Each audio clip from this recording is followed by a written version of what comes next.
I've been tormented and I'll probably carry on being tormented. Didn't know any different really, because of where we lived, it was normal. In Rotherham, hundreds of young girls had their lives torn apart. Failed by the police, by social services, failed by men who abused them. Some were brought to justice, but the scourge of grooming continues. Nearly half of current child sexual exploitation cases being pursued by South Yorkshire police are rooted in Rotherham.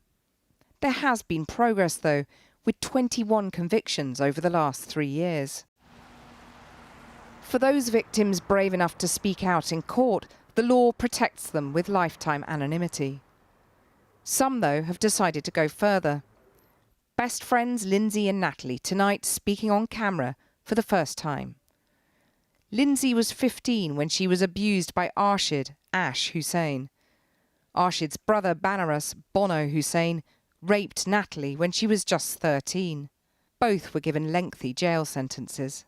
What happened that first time that you met him? He was just trying to get on top of me. He was trying to pull my trousers down on the CSE in front of everybody. But I pushed him away, and I think it's because everyone would be there, I could get away.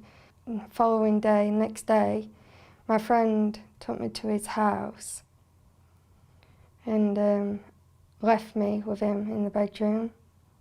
And that's when the first time he classed as raped me, because I couldn't get out there and he wouldn't let me out, and he was putting fear into me and I just couldn't get out the room. I mean, it must have been absolutely terrifying. Yeah, it was. I went home and I remember getting straight in the bath and scrubbing myself. But you were sort of thinking that this was like a normal boyfriend-girlfriend situation. Yeah, because I'd never been in a relationship really before. I'd been out with people and said, oh, this is my boyfriend, but that's it. I'd never had a relationship.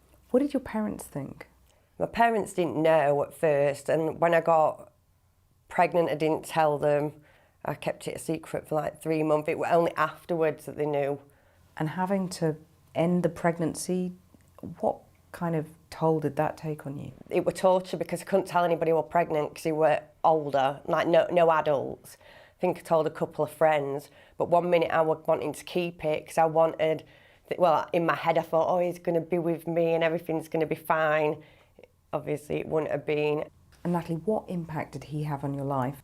My childhood was ruined from that point, and the following years was, my life has been destroyed. There's another occasion I went to where he lived. There was like a woods there, and I wouldn't do a sexual act on him, and he pulled my ear back and started kicking me on the floor. I phoned the police then, and I was scared. And I said to him what he'd done, and they said, well, you've got to press charges, we can't do anything. I goes, oh, I'm scared, you don't know what they're like. But I gave him a name, nothing was done. So how does that strike you now? Yeah, disgusting. I don't know what I've had to deal with or gone through, and I was just a child, and there's all these people there that's supposed to be protecting you, and they didn't. Do you think that things have changed in Rotherham, or are you fearful that some of the awful abuse that you went through might still be going on? You just know that it's still happening. You see, when you're driving down town centre roads, you see the men in the cars and the girls and stuff. You still see that Yeah. now? But if you can see that, why can't the police see that? I don't know. What is it like every day, though, living with what happened to you? A torment, yeah. I have to relive it and have to deal with panic attacks, and it's torment. I've been tormented and I'll probably carry on being tormented. It's really bad. It's hard to trust anybody and get close to anyone. You have attachment problems with it's not just relationships, it's with everybody in your life. Yeah. But it does get better. And the incredible thing is that, you know, you've been best friends from childhood. You went through hell together. You stayed best friends, and then here you are, both of you, still the best of friends talking about this? We've just had to support each other through it, like court. We've had it a lot easier because I've been able to speak to her and she fully understands. Even if I can't explain myself right, she knows what I'm trying to say and how it feels, and the same vice versa. How important is this relationship to you? Yeah, very important, yeah. Best friends. You'll always be best friends. But Yeah. Well, many survivors of sexual exploitation committed crimes while they were under the control of grooming gangs. One proposal for helping to minimise the long-term impact on them is to have their criminal records expunged. Some senior police officers are backing a change to the law to offer them pardons. And I'm joined now by Sammy Woodhouse, who was also abused in Rotherham and who is behind the campaign for a so-called Sammy's Law. And here in the studio, Vera Baird, the lead police and crime commissioner on victims. Sammy, we just heard that very powerful testimony from those two people, and much of that will be familiar to you, I'm sure. But can you explain to us what sorts of crimes children who were being groomed and abused were then convicted of? Well, I think we need to look at people as individuals, and, you know, we've all got different experiences and we was all for to do different things. I myself had 3 things on my criminal record. So, for an example, I was caught half naked in bed with him just a few days after my 15th birthday. And because he'd given me a truncheon to save in my bag, I was then arrested. He wasn't even questioned, and still today, because it's classed as a dangerous weapon, that's still on my criminal record. And what, you know, people need to realise is, you know, we've come forward, we've testified in court, we've proved that we were a victim of this crime, but yet we're still being punished for it. If I was to go for a job interview, I would have to declare that, I'd have to go into my abuse. And it's for us, as for victims and survivors, we're constantly having to battle to be able to move forward and try and have, you know, any kind of life, really. And I guess rather than talk about all of that, many survivors would rather just not apply for jobs, not get themselves into situations where they'll have to confront that. Yeah, definitely. You know, like I say, when you go to a job interview, you'd have to relive that abuse.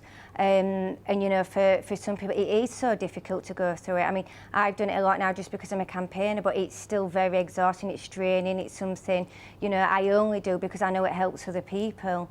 You know, to be able just to go to a job interview and want to say, well, actually, I want to get back into work, I want to provide for myself and move forward with a future, and to have to constantly just go over that all the time, it's just not okay. Vera Baird, you've been a politician in Parliament as well as being a criminal QC. What are the obstacles to doing this? It's obviously the right principle. Somebody's subordinated to another's will and they commit a crime when that's in the situation. They're not doing it of their own free will.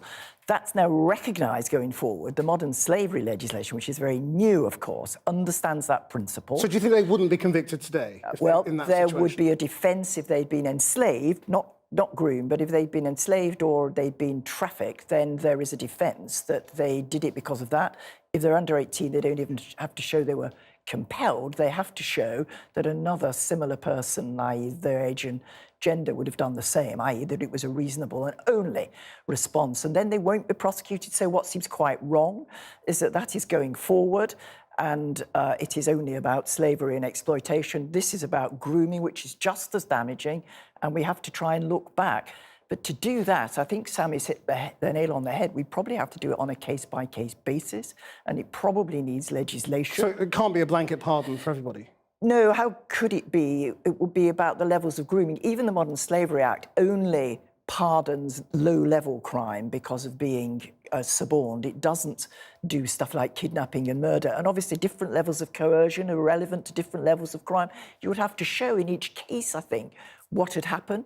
But the Law Commission could work out a way of doing this. And I think it's urgent the government's asked them to do it, because brave people like this who've come forward are being held back from having a good life now by the fact that when they were groomed, quite against their own will, they committed crimes. Sammy, one of the most striking things in that interview with Kathy there was those women saying they still see the perpetrators. Yeah. Clear implication that it's still going on. Is that Yeah, your belief?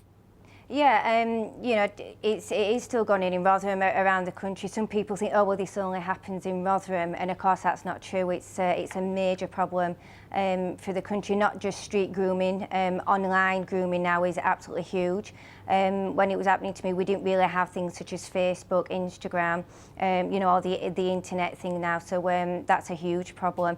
And I do think we've made a lot of improvements in Rotherham, definitely. I mean, you know, the court cases speak for themselves, and you know, especially people like Lindsay and Natalie coming forward and testifying in those, and you know, just by coming forward, they've put those people in prison. They've helped keep so many people safe. They've raised awareness by that, and the fact that they're, you know, now waiving their anonymity to help raise more awareness, I think is great. And yeah, we need people like us to, you know, to keep speaking out, because of course it is still happening. We need to try and do what we can to make it stop. Vera Baird, I mean, you would hope the police have different attitudes today. Yeah, Do you also believe it's still going on to that degree, and that the police aren't noticing? I think that there are now accepted ways in which the police look when they get the slightest clue that such a thing is happening and pursue it. And it is people like this speaking out who've made it better nationwide. Not according just to the in testimony Rotherham. we just heard, though, was it? I mean, they were saying they see these guys driving around. Well, I mean, with there have girls. just been a whole series, Operation Sanctuary it was called, of convictions of exactly this kind in Newcastle. As soon as there was a clue it was going on, the police were in there putting a great deal of resource and effort into ensuring that they got convictions. They've got convictions and sentences of 300 and odd years altogether. Vera Baird, Sally Woodhouse, thank you both very much.